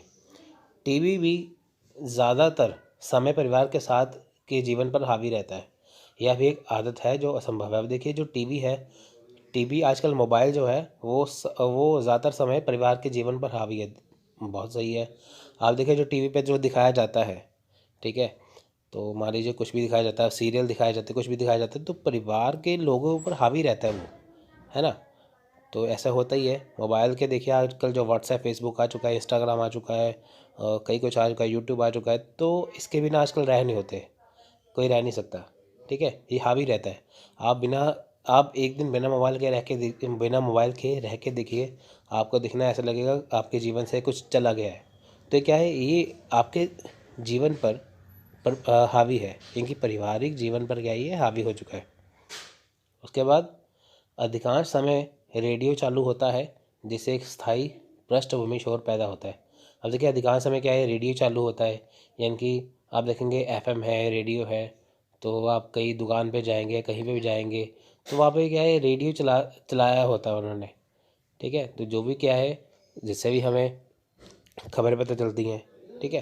इसलिए मास मीडिया हमारे जीवन का बहुत महत्वपूर्ण हिस्सा है। आप देखते हैं कि मास मीडिया जो है वो हमारे जीवन का बहुत महत्वपूर्ण हिस्सा बन गया है, क्योंकि देखिए मास मीडिया यानी कि जो हमें न्यूज़पेपर है, समाचार पत्र है, टीवी है, उससे जो हमें जानकारी मिलती हैं तो हमारी ज़िंदगी का हिस्सा ही है। मोबाइल भी हमारी ज़िंदगी का हिस्सा है जिसमें हमें यूट्यूब पे अनेकों जानकारी मिलती है, ठीक है। तो मास मीडिया विशेष रूप से बड़े दर्शकों तक पहुंचने के लिए डिज़ाइन किए गए मीडिया के हिस्से को दर्शाता है। बिल्कुल सही है। देखिए मास मीडिया क्या है? मास का मतलब होता है इकट्ठा, इकट्ठ, ठीक है, लोगों की ज़्यादा भीड़। तो मीडिया यानी कि मास मीडिया क्या है? विशेष रूप से बड़े दर्शकों तक, बड़े दर्शक यानी कि बहुत ज़्यादा संख्या में, ठीक है, वहाँ पे क्या है कि वहाँ तक अगर तो कोई बात पहुँचानी हो तो उसके लिए क्या है, मास मीडिया की ज़रूरत है। आप देखेंगे जैसे मान लीजिए इलेक्शन के रिजल्ट आएंगे तो पूरे चैनल पे जितने भी चैनल हैं, अखबार है, सब में एक ही बात बताई जाएगी रिजल्ट के बारे में। यह शब्द 1920 के दशक में राष्ट्रव्यापी रेडियो नेटवर्क, जनसंचार समाचार पत्रों और पत्रिकाओं के आगमन के साथ गढ़ा गया था। अब देखिए मास मीडिया जो है ये शब्द कब आया था? ये 1920 के दशक में आया, ठीक है, जब 1920 का दशक था ना तब ये आया। तो राष्ट्रव्यापी रेडियो नेटवर्क, जब जन समाचार पत्र यानी कि जब जन समाचार जो पत्र बनाए गए, जो पत्रिकाएं थी, तो उसमें मास मीडिया जो शब्द है वो इस्तेमाल किया गया। हालांकि जन माध्यमों के कुछ रूप जैसे किताबें और पांडुलिपियाँ पहले से ही सदियों से उपयोग में थी। आप देखिए कि मैं अगर यहाँ पे बात करूँ मास मीडिया की, जिसमें हम न्यूज़पेपर के बारे में पढ़ते हैं और न्यूज़ चैनल के बारे में देखते हैं, तो उसके अलावा देखिए ऐसा नहीं है कि इससे पहले मास मीडिया था ही नहीं, लोगों तक बातें पहुँचती नहीं थी। देखिए ऐसी किताबें थी, पांडुलिपियाँ थी, तो ऐसी कई सारी चीज़ें थी जो लोगों तक अपनी बात रखते थे। लेकिन जब से न्यूज़पेपर बने हैं, समाचार पत्र बने हैं, और जब से देखिए चैनल्स आए हैं, मोबाइल देखिए आज तो मोबाइल ने तो बहुत काम आसान कर दिया है। जब से आए हैं, इससे क्या है कि जन जन तक, लोगों तक बात पहुंचती है। पहले क्या होता था, देखिए किताबें जो थी, अगर मान लीजिए कुछ संदेश किसी किताबों में दिया है या किसी पत्रिकाओं में दिया है, तो जिनको पढ़ना लिखना आता था वही वो पढ़ते थे, है ना, तो कुछ लोगों तक पहुंचते थे। तो लेकिन आजकल क्या है कि हर एक के पास मोबाइल है, हर एक के घर में टीवी है, तो सबको सारी खबरें देखने सुनने को मिलती हैं, जिससे क्या है कि मास मीडिया का जो स्तर है वो काफ़ी बढ़ गया है। बड़े पैमाने पर मीडिया का उपयोग वास के लिए किया जाता था, व्यवसाय और सामाजिक सरोकार दोनों के लिए। देखिए, बड़े पैमाने पर क्या था, मीडिया का उपयोग दोनों के लिए किया जाता था, व्यवसाय के लिए की और सामाजिक सरोकार के लिए की। सामाजिक सरोकार क्या है, यानी कि समाज में हमारे क्या हो रहा है वो, और व्यवसाय दोनों के लिए किया जा रहा है कि समाज में देखिए क्या हो रहा है, सामाजिक घटनाओं को कौन बताता है, ये मीडिया तो बताता है। इसमें विज्ञापन, विपणन, प्रचार, जनसंपर्क और राजनीतिक संचार शामिल हो सकते हैं। देखिए, इसमें विज्ञापन भी है। आप देखिए अखबार पढ़ते हैं तो वहाँ पे विज्ञापन होते हैं, लिखा होता है कि कई कुछ लिखा होता है, आप देख सकते हैं जैसे, है ना, कई विज्ञापन दिए होते हैं। उसके अलावा देखिए, जब आप न्यूज़ चैनल देखते हैं तो वहाँ पे नीचे भी विज्ञापन आ रहे होते हैं। ठीक है, तो वो सारी चीज़ें हैं। ठीक है, जब न्यूज़ दिखाते हैं वहाँ पे तो उसमें ब्रेक ले लेते हैं जब इसमें विज्ञापन दिखाया जाता है आपको। ये सारी चीज़ें क्या है, ये प्रचार के लिए काम आती हैं। देखिए, मान लीजिए कि जैसे किसी ने अपने काम का प्रचार करना हो तो न्यूज़पेपर में वो पैम्फलेट डलवा देते हैं या न्यूज़पेपर में खबर छपवा देते हैं। तो ये क्या है, ये प्रचार भी इसका तरीका है और जनसंपर्क से जोड़ने का तरीका है। ठीक है, तो ये कि न्यूज़पेपर क्या है, मास मीडिया क्या है, विज्ञापन, विपणन वगैरह ये इनके काम आता है।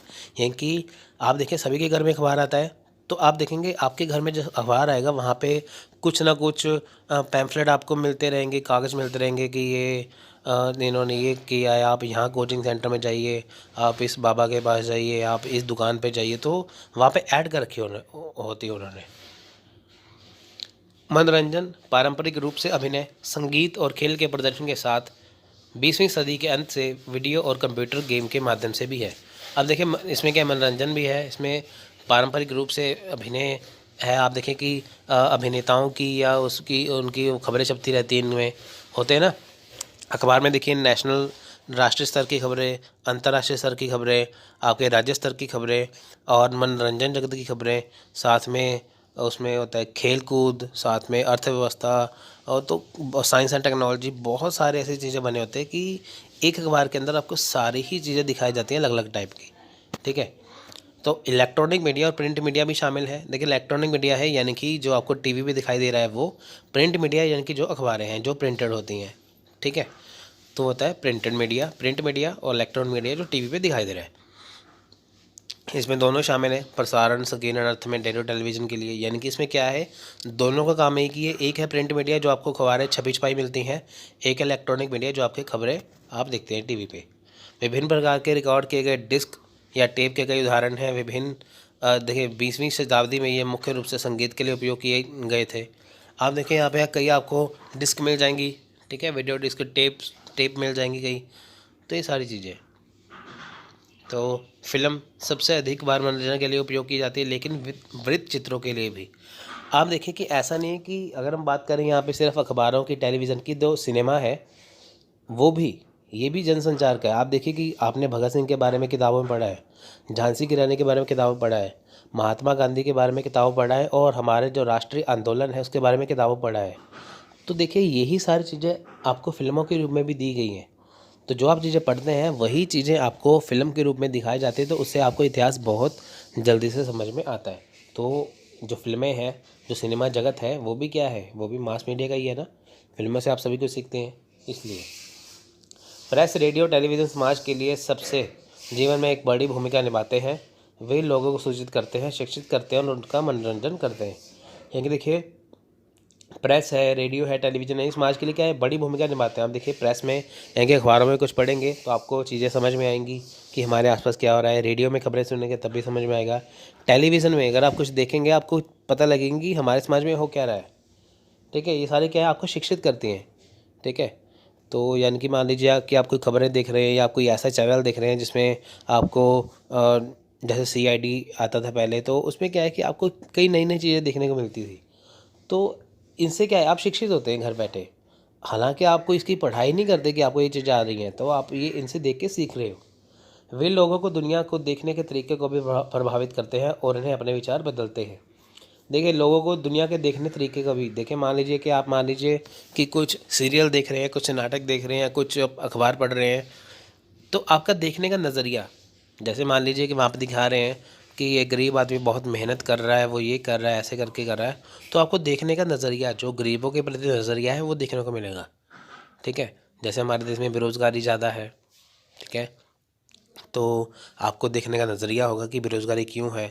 तो आपका पॉइंट ऑफ व्यू जो है, जो देखने का नज़रिया है, वो आपको अलग अलग तरीका जो है वो आपको प्रभावित करेगा। हम मान लीजिए कि आपके मन में कोई डाउट था, कोई शंका थी किसी चीज़ को लेके, लेकिन जब आपको उसके बारे में सही जानकारी मिल गई तो आपको देखने का नज़रिया जो पहले नेगेटिव था वो पॉजिटिव हो गया। ठीक है, तो जनमानस को संगठित करने में सामूहिक मध्यस्थता बहुत महत्वपूर्ण भूमिका निभाती है। देखिए, जनमानस को संगठित यानी कि समाज की एकता बनाए रखने में ये क्या है, ये बहुत महत्वपूर्ण भूमिका निभाते हैं। तो फ्रेंड्स, ये था छोटा सा लेक्चर। तो इसमें मास मीडिया आपका कवर हो चुका है, तो बहुत इंपॉर्टेंट है, तो बहुत ईजी है, तो बिल्कुल चिंता मत करिए, इसे देखते रहिए।